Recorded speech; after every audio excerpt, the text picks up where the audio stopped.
Hello students, welcome to my channel. मैं राजीव। पिछली video में हम लोगों ने एनसीईआरटी के हाइट एंड डिस्टेंस के कुछ क्वेश्चंस को किया था। आज हम एनसीईआरटी के अलावा कुछ और क्वेश्चंस को ट्राई करेंगे और आज मैंने कुछ ऐसे क्वेश्चंस भी लिए हैं जहां पर एंगल्स 30 या 40 या 45 मतलब जो न्यूमेरिकल वैल्यू होती है उसमें ना देकर वेरिएबल के फॉर्म में यानी अल्फा और बीटा के फॉर्म में होते हैं। उन क्वेश्चंस को कैसे करते हैं आज हम देखेंगे। तो सबसे पहले आज के हम पहले क्वेश्चन से करना शुरू करते हैं। पहले क्वेश्चन का सॉल्यूशन देखते हैं। The shadow of a flag staff is 3 times as long as the shadow of the flag staff when the sun ray meet the ground at an angle of 60 degree. कहा गया है एक flag staff है यानी एक इस तरीके से पोल और इस पर एक फ्लैग बना हुआ है, ठीक है ना। फ्लैग इससे लगा हुआ और इसका जो शैडो है, क्या है शैडो, वो 3 times है यानी 3 गुना है। As long as the shadow of the flag staff when the sun ray meet the ground at an angle of 60 degree. जब सन रे जो है वो ग्राउंड को 60 डिग्री के एंगल पे मीट कर रहा है। कितने डिग्री के एंगल पे मीट कर रहा है? 60 डिग्री के एंगल पे। यानी जब सन रे ग्राउंड को 60 डिग्री के एंगल पे मीट कर रहा है तो उस कंडीशन में जो शैडो बना, जैसे मान लीजिए इस कंडीशन में जो शैडो की लेंथ है वो कितनी है? एक्स है। अब जो शैडो बन रहा है वो पहले वाले शैडो से कितना है? 3 times है। कितना है? 3 times। यानी अब जो शैडो है ये इस वाले शैडो का 3 times। अब थोड़ा सा ध्यान से समझिएगा। 3 times का मतलब कि यहाँ से कोई भी हम शैडो देखेंगे वो तो यहीं से देखेंगे ना, क्योंकि सूरज यहाँ पर है, सन हमारा यहाँ पर है, तो शैडो यहीं से काउंट गिना जाएगा, लेंथ उसकी यहाँ से मेजरमेंट होगी। इस वाले शैडो का 3 times यानी यहाँ से यहाँ तक का कितना शैडो है? ये 3 times है। समझ में आप लोगों को क्या कहा गया था? The shadow of a flag staff is 3 times as long as the shadow of the flag staff when the sun ray meet the ground at an angle of 60 degree. जब सन रे ग्राउंड पर 60 degree के angle पे meet करता है तो उस condition में जो शैडो बना, हमने कहा कि उस कंडीशन में शैडो की लेंथ x है, x मीटर है। अब जो शैडो बन रहा है वो इस वाली कंडीशन के कंपैरिजन में कितना है? 3 times है। तो शैडो की लेंथ यहाँ से अब नहीं ली जाएगी। शैडो की अगले कंडीशन में शैडो की लेंथ आप यहाँ से नहीं लेंगे, आप यहीं से लेंगे शैडो की लेंथ। तो शैडो की लेंथ कितनी होगी? 3 times। तो ये डिस्टेंस कितना बचा? ये बचा आपका 2x, ठीक है। तो ये पूरा 3x और ये आपका x और ये कितना बचेगा? आपका 2x बचेगा, ठीक है। इसको हम 3x लिख देते हैं थोड़ा सा ऊपर करके, ये 3x हमारा। अब कहा गया है कि find the angle between the sun ray and the ground at the time of longer shadow. जब लॉन्गर शैडो बनता है तो उस कंडीशन में सन रे, ठीक है, एंड द ग्राउंड, सन रे, ये सन रे है और ये ग्राउंड के बीच का एंगल पता करें। यानी ये एंगल हमें पता करना है, यानी इस थीटा की वैल्यू को हमें पता करना है। नेमिंग कर देते हैं A, B एंड C और ये D हमारा, ठीक है। अब जरा पे देखिए हमें इस थीटा की वैल्यू को क्या करना है? फाइंड आउट करना है। दोनों में क्या कॉमन है? दोनों ट्रायंगल्स में, एक ये राइट एंगल ट्रायंगल और एक ये राइट एंगल ट्रायंगल है। दोनों राइट एंगल ट्रायंगल में ये हाइट कॉमन है। तो इस ट्रायंगल को लेते हैं, in triangle AB and D, tan कितने degree? 60 degree, perpendicular AB base x, ठीक है। AB को फाइंड आउट कीजिए। AB की वैल्यू हो जाएगी x tan 60 √3। AB की वैल्यू मिल गई आप लोगों को। अब आप इस ट्रायंगल को यूज कीजिए, तो परपेंडिकुलर और ये पूरा बेस यानी 3x। तो ट्रायंगल कौन सा? ABC। तो इन ट्रायंगल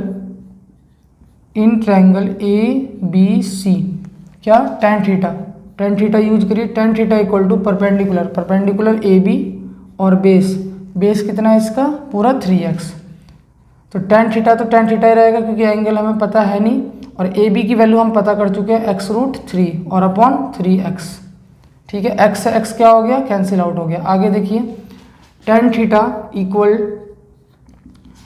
इक्वल √3 और इस 3 को हम क्या लिख सकते हैं? √3 मल्टीप्लाइड √3 से √3 क्या हो गया? कैंसिल आउट हो गया। tan थीटा इक्वल टू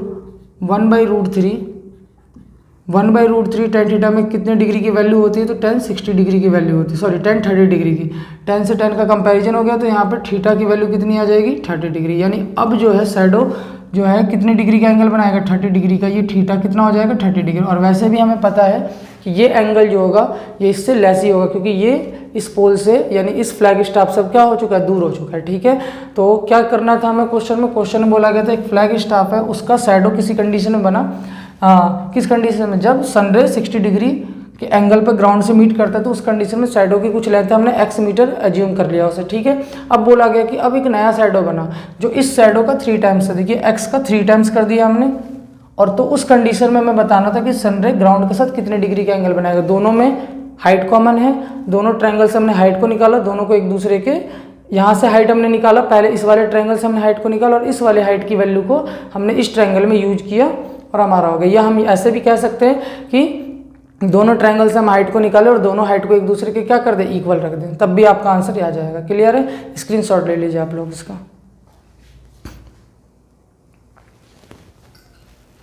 चलिए अब हम लोग नेक्स्ट क्वेश्चन को ट्राई करते हैं, तो आप लोगों को ये समझ में आया होगा। अब सेकंड क्वेश्चन देखिए।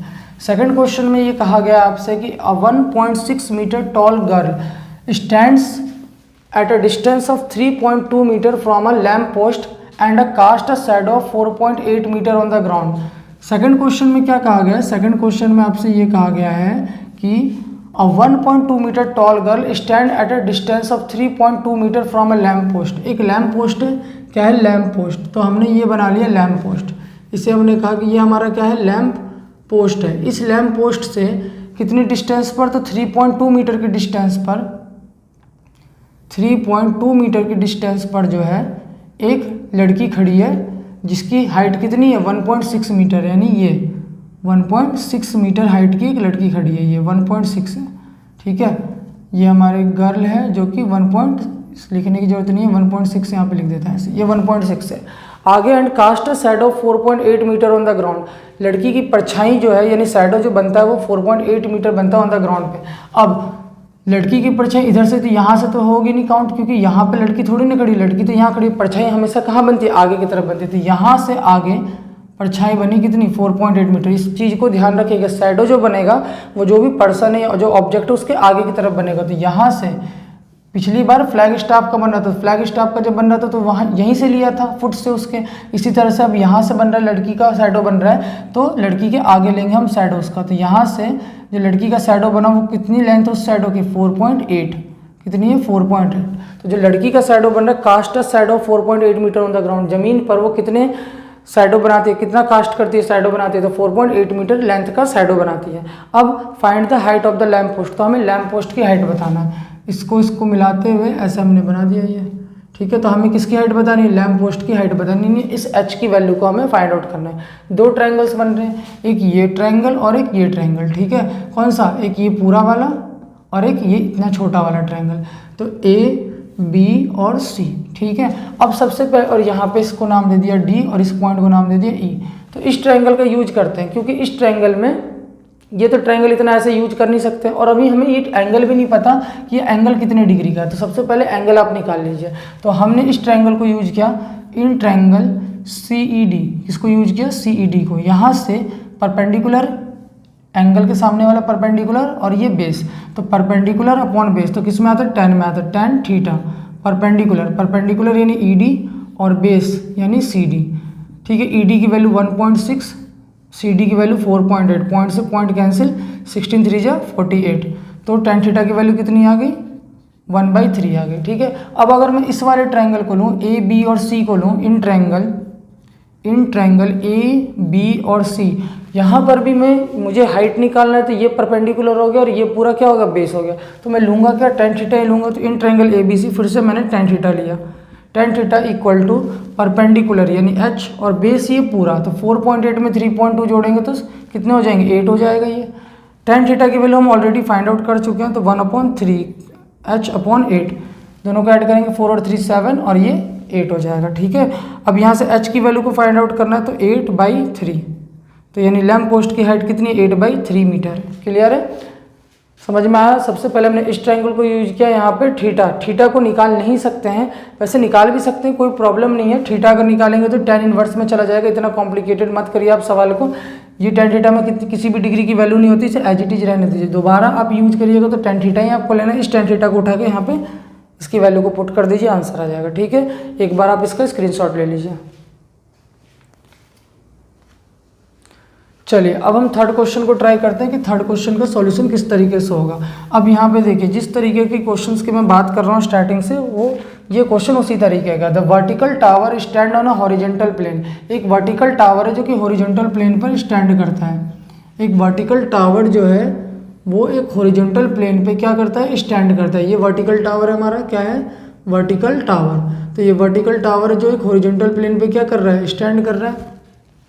And is surmounted by a flag staff of height h, और इसके ऊपर एक क्या है, फ्लैग स्टाफ है, यानी फ्लैग झंडा लहर रहा है, ठीक है। इसकी हाइट कितनी है, इसकी हाइट है h, कितनी है h, flag staff of height h, तो हाइट इसकी h है। At a point on the plane, इस प्लेन पर किसी पॉइंट से the angle of elevation of the bottom and the top of the flag staff, इस फ्लैग स्टाफ के bottom का और टॉप का एंगल ऑफ एलिवेशन किसी प्लेन पर किसी पॉइंट से, नहीं यहाँ से, एक ये एंगल ऑफ एलिवेशन बॉटम का हो गया और ये किसका हो गया, टॉप का हो गया। एंगल ऑफ एलिवेशन कितने कितने हैं, एंगल ऑफ एलिवेशन आपके अल्फा एंड बीटा रेस्पेक्टिवली। अब देखिए पहले बॉटम की बात की गई थी तो अल्फा, उसके बाद टॉप कहा गया तो उसके लिए बीटा, तो बॉटम के लिए क्या है अल्फा, ये रहा बॉटम, बॉटम के लिए अल्फा और टॉप के लिए क्या है बीटा है, alpha and beta respectively. Prove that height of a tower, हमें प्रूफ दिखाना है कि ये जो टावर की हाइट है पूरी, सॉरी टावर तो यहीं तक है हमारा, यहाँ तक क्या है हमारा टावर है A B C और D, यहाँ पे आपको लिखना है तो लिख सकते हैं। जो AB है वो हमारा क्या है, फ्लैग स्टाफ है, AB जो है वो फ्लैग स्टाफ है, और जो हमारा CB है यानी BC जो है वो हमारा क्या है, टावर है। तो हमें ये दिखाना है कि जो टावर की हाइट है, prove that the height of a tower, यानी ये जो BC है वो कितना है, BC की वैल्यू कितनी है h tan अल्फा, ये हमें प्रूफ करना है। प्रूफ क्या करना है हम लोगों को, h tan अल्फा, ठीक है, h tan alpha upon tan beta minus tan alpha, हमें ये क्या करना है, प्रूफ करना है, ठीक है। अब जरा पे देखिए हम लोग क्या करेंगे, जो हम लोगों को पता हम वही करेंगे, सिंपल सी चीज़। एक ये ट्रायंगल बन रहा है राइट एंगल ट्रायंगल, और एक इससे ऊपर वाला ट्रायंगल बन रहा है राइट एंगल ट्रायंगल, दो राइट एंगल ट्रायंगल बन रहे हैं। दोनों राइट एंगल ट्रायंगल में क्या कॉमन है, तो CD कॉमन है, इसमें भी CD और इस वाले ट्रायंगल में भी CD। तो मैंने आपको बताया है जो कॉमन पार्ट, ये बहुत ही इंपॉर्टेंट होता है कॉमन पार्ट। जब भी कॉमन पार्ट देखिए, कॉमन पार्ट को निकालो, इक्वेट करो, अपने आप आंसर, या तो इक्वेट कर दो या एक जगह से आंसर निकालो कॉमन पार्ट का और उसे दूसरे ट्रायंगल में यूज कर लो, अपने आप सॉल्व होता चला जाएगा। तो पहले मैं इस ट्रायंगल को यूज कर रहा हूँ, किसको, B C और D को, किसी भी ट्रायंगल को यूज कर सकते हो। तो इन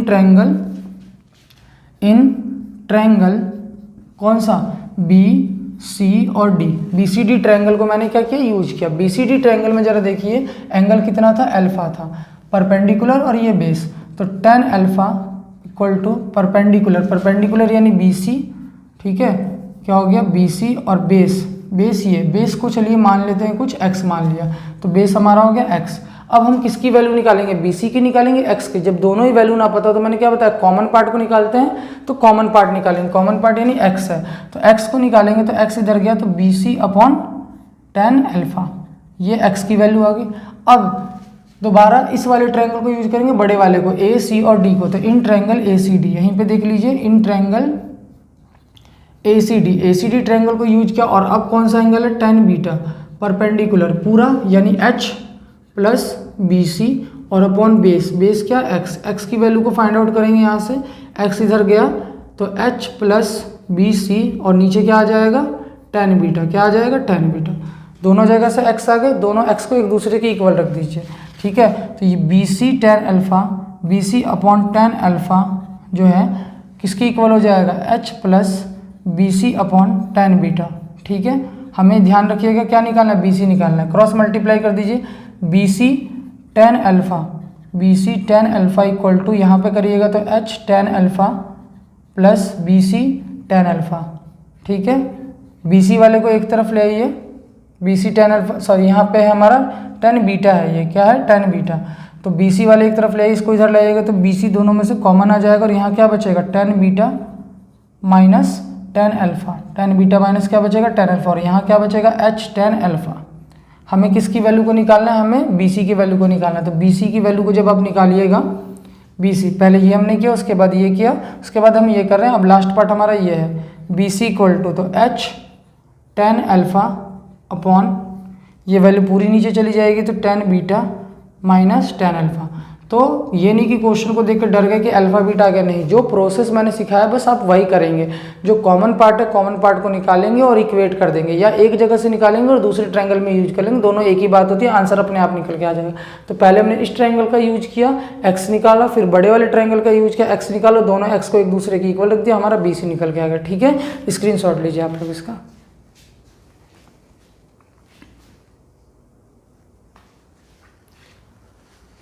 चलिए अब हम लोग फोर्थ क्वेश्चन को देखते हैं कि फोर्थ क्वेश्चन का सॉल्यूशन किस तरीके से होगा।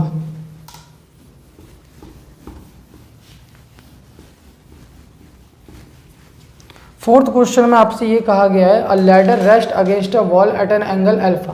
फोर्थ क्वेश्चन में देखिए क्या कहा गया आपसे कि एक लैडर है जो रेस्ट कर रहा है, ठहरा हुआ है अगेंस्ट अ वॉल यानी एक दीवार की तरफ, ठीक है, दीवार पे खड़ा है, at an angle of alpha to the horizontal.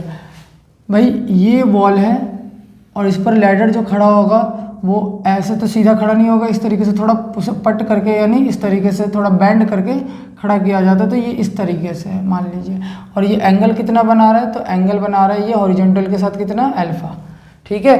और ladder rest against a wall at an angle alpha to the horizontal if it's foot is pulled away, अगर इसके फुट को यानी पैर को खींचा जाए, ठीक है, फ्रॉम द वॉल, दीवार से, यानी इस तरीके से पीछे से सीढ़ी को, जैसे मैंने सीढ़ी ऐसे लगा रखी, अब मैं सीढ़ी को खींचूँ, तो जब सीढ़ी को खींचूंगा तो ये जो पहले मान लीजिए ये सीढ़ी था, ये इस तरीके से था, अब मैं सीढ़ी को और ऐसे खींचूंगा, मतलब ये देखिए ये वॉल है, ये आपका लैडर है, ठीक है। अब मैं इसके फुट को खींच रहा हूँ, ड्रॉ कर रहा हूँ, खींचने पे ये क्या हो जाएगा, कम होएगा, ये इसकी जो ऊपर जहाँ पर टिका हुआ था अब इससे कहाँ आएगा, नीचे आएगा, ठीक है। तो कहा गया its foot is pulled away from the wall through a distance A, कितना इसे पीछे की तरफ खींचा जाता है, डिस्टेंस ए खींचा जाता है, pulled away from the distance, it's foot is pulled away from the wall through a distance A, it's foot यानी इसका जो फुट है अब is pulled away from the wall, दीवार से, थ्रू अ डिस्टेंस ऑफ ए, यानी इसे ए डिस्टेंस तक क्या किया जाता है, पुल्ड किया जाता है, खींचा जाता है। सो डैट जिसकी वजह से it's slide a distance be down the wall, जिसकी वजह से ये ऊपर से स्लाइड करके कितने डिस्टेंस नीचे आ जाता है, डाउन कितना हो जाता है, बी डिस्टेंस डाउन हो जाता है, यानी बी डिस्टेंस, यानी अब ये लैडर यहाँ ना रह के कहाँ हो जाएगा, ये लैडर जो है यहाँ पर ना रह के अब ये नीचे आ जाएगा, जब आप इसको खींचोगे तो ये हाइट इसकी कम हो जाएगी ना, तो ये लैडर यहाँ पे आ गया ऐसे, और अब ये कितना नीचे आ गया, तो ये बी डिस्टेंस है, कितनी डिस्टेंस है, बी डिस्टेंस, क्लियर है आप लोगों को। अब आगे बोला गया है और मेकिंग एन एंगल बीटा, और अब ये कितना डिग्री एंगल बनाता है, बीटा बनाता है। पहले लैडर रखा हुआ था, अल्फा एंगल बना रहा था, हमने इसको ए डिस्टेंस पुल किया, खींचा, जिससे इसकी हाइट कम हो गई ऊपर से, तो ये बी कम हो गया और एंगल अब बना रहा है बीटा। हमें प्रूफ क्या करना है, हमें प्रूफ करना है, हमें जो है प्रूफ ये करना है कि A upon B equal to cos alpha minus cos beta upon sine beta minus sine alpha, हमें ये प्रूफ करना है, ठीक है। अब जरा देखिए, मैंने पहले इसकी नेमिंग कर दी ए बी सी डी और इस पॉइंट को कहा ई। पहले ये देखिए ए और बी, यहाँ पे कोई प्रूफ पे देखिए, प्रूफ के अकॉर्डिंग चलेंगे, ए और बी लाना है, तो ए की वैल्यू, ए कैसे निकलेगा जरा देखिए, ए को मैं ऐसे लिख सकता हूँ कि B D minus B C, A किसके इक्वल है, ए जो है ये डिस्टेंस किसके इक्वल है, पूरे में से मैं बी सी को माइनस कर दूंगा, B D minus B C के इक्वल है, ठीक है। इसी तरीके से अगर मैं बी की बात करूं तो बी किसके इक्वल है, तो बी इक्वल है ये बी, पूरे ए बी में से किसको माइनस कर दूं, बी ई को माइनस कर दूं, किसको माइनस कर दूं, बी ई को माइनस कर दूं मैं, ठीक है। अब हमें इनकी वैल्यू ही निकालनी है बी, क्योंकि ए और बी तो मिल गया, हमें डिवाइड करना है तो हम डिवाइड कर देते हैं। जैसे देखिए ए अपॉन बी लाना है तो हमने डिवाइड कर दिया, तो ए बाई क्या कर दिया, बी कर दिया, ए की value B D minus B C और बी की value A B minus B E. अब देखिए हम इसके लेफ्ट हैंड साइड को तो ले आए ए अपॉन बी, हमें ये लाना है, यानी हमें B D B C A B और बी की वैल्यू फाइंड आउट करनी है। अब जरा देखिए बी डी कहाँ है, तो ये रहा बी डी हमारा, ये पूरा इस ट्रायंगल में है, इस ट्रायंगल में ये रहा एंगल, ठीक है। तो यहाँ पे ये रहा एंगल आपका, ये तो यूज होना नहीं है तो आपको ये यूज करना है, ये यूज कीजिए। ये देखिए बी डी फाइंड आउट करना, बी डी इस ट्रायंगल में है ना, इस वाले राइट एंगल ट्रायंगल में, तो क्या यूज करिएगा, कौन सा ट्रिग्नोमेट्रिकल रेशियो tan का, क्यों, क्योंकि ये आपको पता करना है और ये भी आपको एक तरीके से हाइट में है ये, ठीक है। इसका कोई रिक्वायरमेंट नहीं, इसकी कोई भी वैल्यू गिवन नहीं है, तो हम यही पता करते हैं, ठीक है ना। जरा देखिए आप, यहाँ से हम बी डी को पता करने के लिए इस ट्रायंगल का यूज करते हैं, ई बी और डी का, तो in triangle E B D, क्या, इन ट्रायंगल ई बी और डी, ठीक है। या आप अपने प्रूफ के अकॉर्डिंग जाना चाहते हैं तो प्रूफ के अकॉर्डिंग भी जा सकते हैं। कैसे जा सकते हैं जरा देखिए, आपने ये कर दिया, कोई दिक्कत नहीं। अब अगर आपको समझ में नहीं आ रहा तो कोई प्रॉब्लम नहीं है, आप जैसे अपने राइट हैंड साइड को, लेफ्ट हैंड साइड को बनाने के लिए ए अपॉन बी पहले निकाला, अब राइट हैंड साइड में देखिए cos alpha cos beta sine beta और साइन अल्फा है, तो अब ये सारी वैल्यू निकाल लीजिए। चलिए एक काम करते हैं, इन्हीं वैल्यूज को निकाल लेते हैं। अगर मैं कॉस अल्फा को निकालूँ, किसको निकालूँ, कॉस अल्फा को, तो कॉस अल्फा कहाँ से मिलेगा मुझे, इस वाले ट्रायंगल से मिलेगा। कॉस अल्फा क्या हो जाएगा, बेस अपॉन हाइपोटेनस, ये परपेंडिकुलर, ये बेस और ये 90 के सामने ये हाइपोटेनस, तो बेस क्या हो जाएगा इसके लिए, BC, ठीक है। और हाइपोटेनस क्या हो जाएगा, AC, क्या हो जाएगा AC। अब जरा देखिए आपको क्या निकालना है, इस चारों में से आपको यहाँ पे कोई ऐसी चीज़ है जो यहाँ पे है, तो ये BC है, तो BC को आप यहाँ से निकाल लीजिए। BC अगर आप निकालिएगा तो कितना हो जाएगा, AC cos अल्फा। इसी तरीके से आप cos बीटा निकालिए, cos बीटा निकालिएगा तो किस ट्रायंगल का यूज करिएगा, इसका बेस ये पूरा यानी BD, और हाइपोटेनस, हाइपोटेनस क्या, हाइपोटेनस इसके लिए है ED, तो यहाँ पे क्या रख दिया, ED रख दिया आपने। यहाँ से BD निकालिएगा, क्यों BD निकाल रहे हैं, क्योंकि यहाँ पे BD है तो BD निकाल लीजिए। यहाँ से BD आप निकाल लीजिएगा तो क्या हो जाएगा, ED cos बीटा हो गया ये। इसके बाद साइन बीटा निकालिए, साइन बीटा आप निकालिएगा तो साइन बीटा क्या हो जाएगा, इस वाले ट्रायंगल से परपेंडिकुलर यानी EB या BE लिख सकते हैं, BE, और अपॉन हाइपोटेनस, हाइपोटेनस कितना है इसका, ED, कितना है ED, तो यहाँ से आप BE निकालिएगा तो BE कितना हो जाएगा, ED साइन बीटा, ठीक है। और इसी तरीके से आप निकालिएगा किसको, साइन अल्फा को, तो साइन अल्फा अगर हम फाइंड आउट करें तो क्या हो जाएगा, परपेंडिकुलर यानी AB अपॉन हाइपोटेनस यानी AC। यहाँ से आप AB की वैल्यू को निकालिएगा तो AB कितना आ जाएगा, AC साइन अल्फा। ये सारी वैल्यू आ गई, यानी आपने cos अल्फा निकाल लिया, cos बीटा निकाला, साइन बीटा निकाला और साइन अल्फा निकाला, और इनकी मदद से आपने BC फिर निकाला, फिर BD निकाला, BE निकाला, AB, यानी आपको चारों वैल्यू मिल गए। अब इनको वैल्यू को यहाँ पे पुट कीजिए, तो A upon B equal to BD की जगह पुट कीजिए ED cos बीटा। अच्छा, एक और चीज़ यहाँ पे करने से पहले मैंने ये बताया, उसके बाद ये करवाया आपको। अब यहाँ पे जरा देखिए, जो AB है AC ये लैडर है, और ED भी क्या है, लैडर, वही तो लैडर है, तो दोनों की हाइट जो लेंथ होगी वो इक्वल होगी, यानी AC लैडर है और ED भी क्या है, लैडर है, तो AC इक्वल टू क्या होगा, ED, AC equal to ED, ठीक है। क्यों, क्योंकि ये दोनों क्या है, एक ही सेम लैडर है ना, तो ये लैडर है, तो AC की जगह या दोनों की हाइट को, लेंथ को कुछ मान सकते हैं, तो यहाँ पे हमने इसको क्या लेट मान लिया, L मान लिया। सपोज कर लिया कि AC ED के तो इक्वल है, दोनों सेम लैडर है, और उसकी लेंथ को हमने क्या मान लिया, L मान लिया, ठीक है। तो कहीं पर भी अगर AC और ED आ रहा तो वहाँ पे L ले लीजिएगा। अब देखिए A upon B, BD ED cos beta, ED को हमने क्या लेट किया, L, तो यहाँ पे L cos beta minus BC, AC cos alpha, AC को क्या लेट किया, L, तो L cos अल्फा, ठीक है, अपॉन, फिर उसके बाद है हमारा AB कहाँ है, ये रहा, AC साइन अल्फा, AC क्या है, L है, तो L साइन अल्फा माइनस, उसके बाद हमारा BE कितना है, ये रहा B, ED sign beta, ED को भी क्या लेट, नहीं AC और ED ही आ रहा है समय, देखिए AC और उसके बाद ED फिर AC, तो ये सारे L हो गए हैं, ठीक है। तो L और यहाँ पे क्या आ जाएगा, साइन बीटा, साइन, मैंने कहीं गलत लिख दिया है, AB की वैल्यू कहाँ थी, AC साइन अल्फा था ना, तो AC को तो L साइन अल्फा, ठीक है। साइन बीटा कोई प्रॉब्लम नहीं है, इस तरह से हमने लिखा।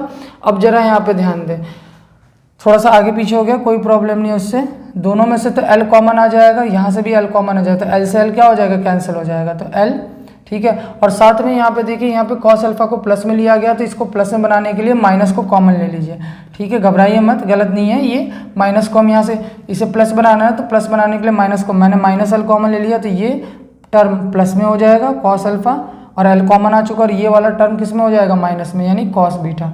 इसी तरीके से यहाँ पर भी देखिए साइन बीटा प्लस में है तो माइनस कॉमन ले लेते हैं और L कॉमन ले लेते हैं, ये वाला टर्म हो गया cos बीटा, और ये हो गया हमारा minus sign beta minus sine alpha, minus से माइनस कैंसिल, L से L भी कैंसिल, तो L A अपॉन B किसके इक्वल आ गया, cos alpha minus cos beta upon sine beta minus sine alpha. यही हमें क्या करना था, प्रूफ करना था। फिर से एक बार आराम से समझ लीजिए हमने क्या क्या किया है। एक लैडर था जो कि वॉल के साथ रुका हुआ था, ठीक है, और एंगल बना रहा था अल्फा। अब हमने वॉल लैडर को पुल्ड किया, खींचा, कितने डिस्टेंस, A डिस्टेंस, जिससे उस वो डाउन हो गया थोड़ा सा, कितना डाउन हुआ, B, और एंगल बनाया बीटा।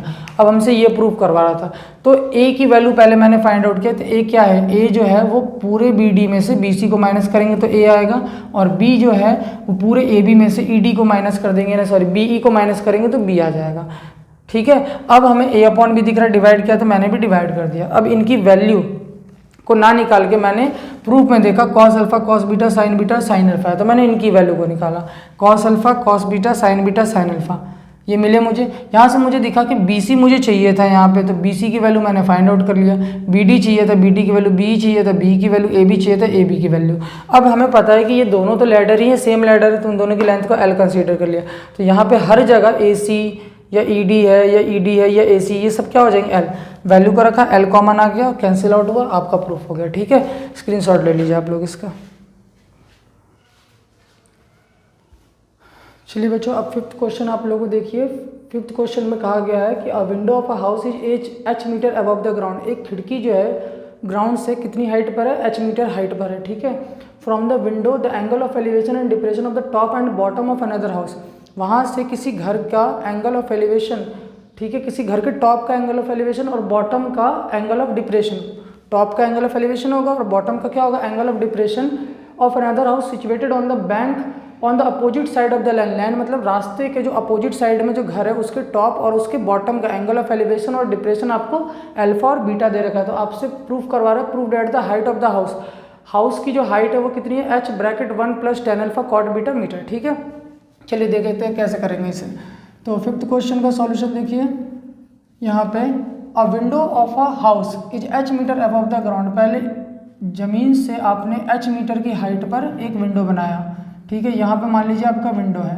ठीक है, अब ये कहा गया है कि इस विंडो से रास्ते के दूसरी ओर एक घर मौजूद है, उस घर का एंगल ऑफ टॉप का एंगल ऑफ एलिवेशन। अब वो घर छोटा तो होगा नहीं इससे, क्योंकि अगर मान लीजिए छोटा होगा तो फिर यहाँ से अगर इस टॉप को देखेगा वो एंगल ऑफ एलिवेशन नहीं कहलाएगा, वो क्या कहलाएगा, एंगल ऑफ डिप्रेशन। इसका मतलब ये हो गया कि आपको ये जो घर है इस खिड़की से ऊपर हाइट पे लेना, तभी वहाँ क्वेश्चन में कहा गया है जो टॉप देख रहा है, टॉप के लिए वो क्या यूज कर रहा है, एंगल ऑफ एलिवेशन, यानी वो ऊपर की तरफ देख रहा है। इसका मतलब जो घर है, खुद सोचिए अगर मैं घर यहाँ ले लूँ और यहाँ से देखूँ तो ये जो टॉप को अगर मैं देखूंगा तो ये एंगल ऑफ एलिवेशन थोड़ी नहीं, ये तो एंगल ऑफ डिप्रेशन। हमें क्वेश्चन में एंगल ऑफ एलिवेशन कहा गया, एंगल ऑफ एलिवेशन का मतलब वो ऊपर साइड देख रहा होगा। तो यहाँ पे हमने इस घर को इस खिड़की से की हाइट से ज़्यादा ऊपर लिया। अब हम यहाँ से कह रहे हैं कि इस पॉइंट से इस घर के टॉप का एंगल ऑफ एलिवेशन और इसी पॉइंट से इस घर के बॉटम का एंगल ऑफ डिप्रेशन आपको दे रखा है। तो पहले इसके पैरेलल एक हमने लाइन ड्रॉ कर दिया, नेमिंग कर दी A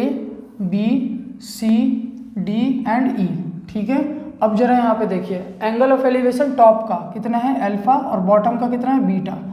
depression, angle of depression ये बीटा, तो ये भी बीटा होगा। मैंने आपको शुरू से ही बता रखा है कि एंगल ऑफ डिप्रेशन में आप हम काम नहीं करते, एंगल ऑफ डिप्रेशन को किस में कन्वर्ट कर लेते हैं, एंगल ऑफ एलिवेशन में। अब यहाँ पर कॉमन पार्ट, अब हमें ये h है तो ये भी क्या होगा h, और ये हाउस है, इस हाउस की हमें टोटल हाइट बतानी। तो टोटल हाइट हमने मान लीजिए कंसीडर कर लिया कैपिटल H। हमें कैपिटल H की वैल्यू को फाइंड आउट करना है। सबसे पहले आप ये ट्रायंगल लीजिए, कोई भी ट्रायंगल ले लीजिए। यहाँ दो ट्रायंगल बन रहे हैं, एक ये ट्रायंगल राइट एंगल ट्रायंगल है कि ये बन रहा है। ठीक है, तो और ये वैल्यू कितनी हो जाएगी, capital H minus small h। पूरे में से इस h को हमने माइनस कर दिया। ठीक है, अब देखिए जरा यहाँ पर आप tan बीटा लीजिए, क्योंकि ये परपेंडिकुलर और दोनों में कॉमन पार्ट क्या है, ये EC और AB आपस में क्या है, इक्वल है। EC जो है और AB आपस में क्या है, इक्वल है। ठीक है, और EC और AB जो है वो पैरेलल में, तभी तो ये बीटा और ये बीटा अल्टरनेट एंगल के थ्रू। ठीक है, तो ये भी आप लिख दीजिए साथ ही साथ। अब परपेंडिकुलर, ठीक है, और ये दोनों में कॉमन है तो इसे लेना पड़ेगा नहीं। परपेंडिकुलर और बेस किस में आते हैं, tan में आते हैं। तो मैंने इस ट्रायंगल को लिया in triangle EA and B, EAB, इस वाले ट्रायंगल में।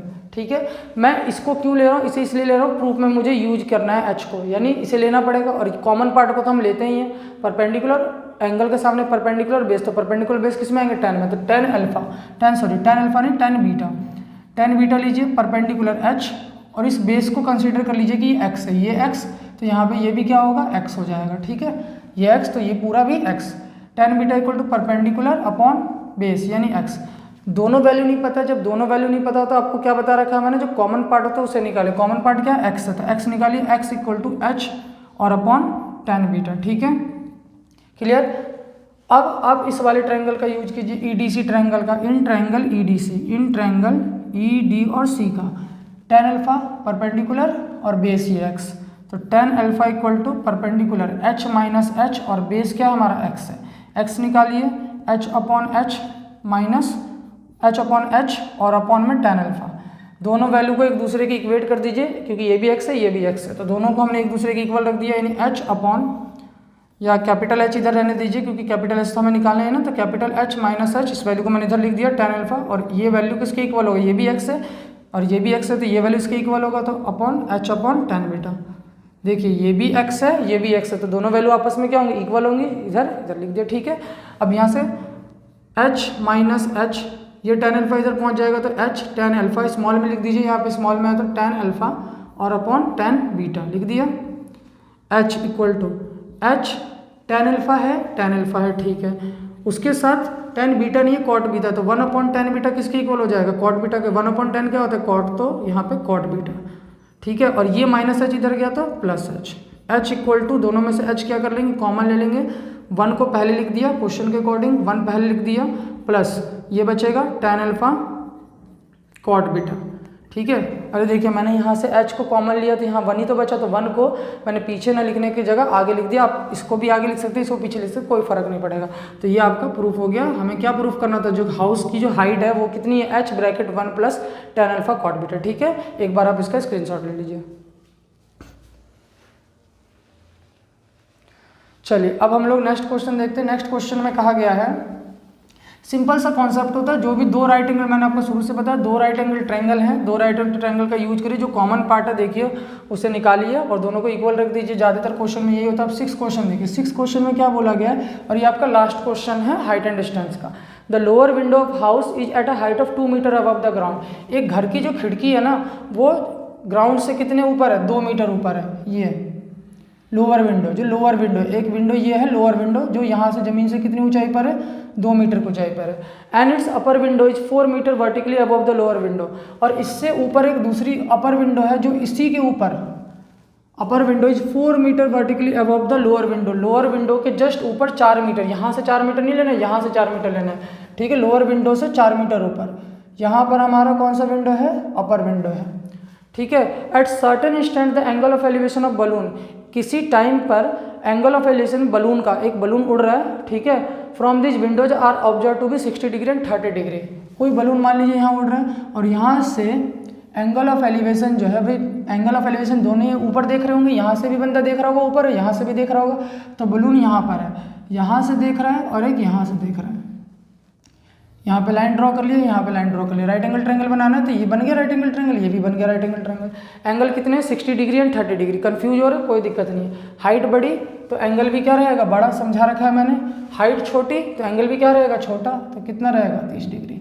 नहीं समझ में आता तो यूज कर, बाकी क्वेश्चन में दे रखा है ऑलरेडी कि पहले बात की गई है लोअर ग्राउंड की, तो लोअर ग्राउंड से पहले किसकी बात की गई थी, लोअर विंडो की। कहाँ गया ये, लोअर विंडो की पहले बात की गई, तो लोअर विंडो के लिए 60, फिर अपर विंडो की बात की गई तो अपर विंडो के लिए 30, इसलिए रेस्पेक्टिवली वर्ड लिखा रहता है, जिसके अकॉर्डिंग जो वर्ड पहले उसके अकॉर्डिंग वो पहला, ठीक है।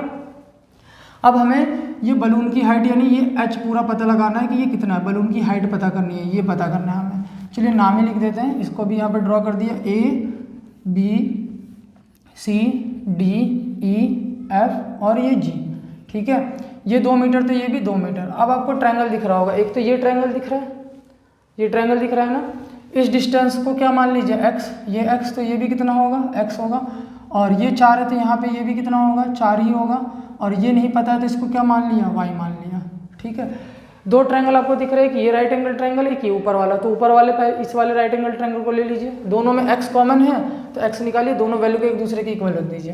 तो इन ट्रायंगल ए सी और F, triangle A C F अपने लिया और tan कितने डिग्री, 60 डिग्री परपेंडिकुलर और बेस, तो tan 60 डिग्री परपेंडिकुलर पूरा यानी y प्लस 4 और बेस क्या x, ठीक है। अब यहाँ से x निकालिए, x निकालिएगा तो x इधर आ गया तो y प्लस 4 और tan 60 नीचे आ जाएगा, tan 60 की वैल्यू √3, x की वैल्यू आ गई। अब इस वाले ट्रायंगल को यूज कीजिए a b और g को, तो इन ट्रायंगल a b और g tan कितने डिग्री, 30 degree, tan 30 degree equal to perpendicular, perpendicular क्या है ए बी और बेस क्या है आप लोगों का, बेस है बी जी, ठीक है। तो यहाँ से बी जी का मतलब क्या है, बी जी तो x है तो यहाँ पे x डायरेक्ट लिख दीजिए, x लिख दिया। यहाँ से ए बी x की वैल्यू निकालिए, x इक्वल टू, और ए बी को क्या कंसीडर किया, y, तो y लिख दीजिए। ये x इधर आ गया, ए बी की जगह y पुट कर, tan 30 की वैल्यू 1/√3, 1 तो नीचे आ जाएगा, √3 कहाँ चला जाएगा, ऊपर। देखिए tan 30 यहाँ आएगा तो 1/√3 ऊपर चला गया। ए बी की जगह क्या लिख दिया, y लिख दिया। x की वैल्यू आ गई दोनों इक्वेशन से, दोनों इक्वेशंस को एक दूसरे के इक्वल लिख दीजिए। y प्लस 4/√3 किसके इक्वल हो जाएगा, y √3 के, ठीक है। y प्लस 4 और y √3 की √3 मल्टीप्लाई करेंगे तो 3 हो जाएगा, 3y minus Y equal to 4। तो यहाँ से क्या बचा आपका 2y इक्वल टू 4। यहाँ से 2 2 जा 4, तो y की वैल्यू कितनी आ गई 2। हमें पूरी बलून की हाइट बतानी, तो हाइट ऑफ बलून कितना हो जाएगा, हाइट ऑफ बलून, ठीक है। तो हाइट ऑफ बलून हो जाएगा आपका 2 4 6 और 2 8, तो कितना हो जाएगा 8 मीटर, ठीक है बच्चों। चलिए आप इसका स्क्रीनशॉट ले लीजिए, ठीक है। तो आपने अब हाइट एंड डिस्टेंस के भी सभी टाइप और सभी कॉन्सेप्ट के क्वेश्चन कर लिए। आई होप ये आप लोगों को क्वेश्चन समझ में आए होंगे। आप लोग कॉन्सेप्ट को ध्यान रखिए और ज़्यादा से ज़्यादा रिवीजन, और जरूर एनसीईआरटी के आप लोग जो एग्जाम्पल्स है उन्हें जरूर ट्राई कीजिए, ठीक है ना। एग्जाम्पल्स भी करना जरूरत है। ज़्यादातर क्वेश्चन क्या होता है, कभी कभी एग्जाम्पल्स से ही आने लगते हैं, ठीक है। तो आप एग्जाम्पल्स जो होंगे, जितने भी यूनिट आपके आ रहे हैं, 7 यूनिट आ रहे हैं, 7 यूनिटों में से सभी यूनिट्स के जो एग्जाम्पल्स हैं उन्हें जरूर ट्राई कीजिए, ठीक है। आई होप ये वीडियो आप लोगों को पसंद आया होगा। चैनल को लाइक कीजिए, सब्सक्राइब कीजिए और ज़्यादा से ज़्यादा स्टूडेंट में शेयर कीजिए। Thank you.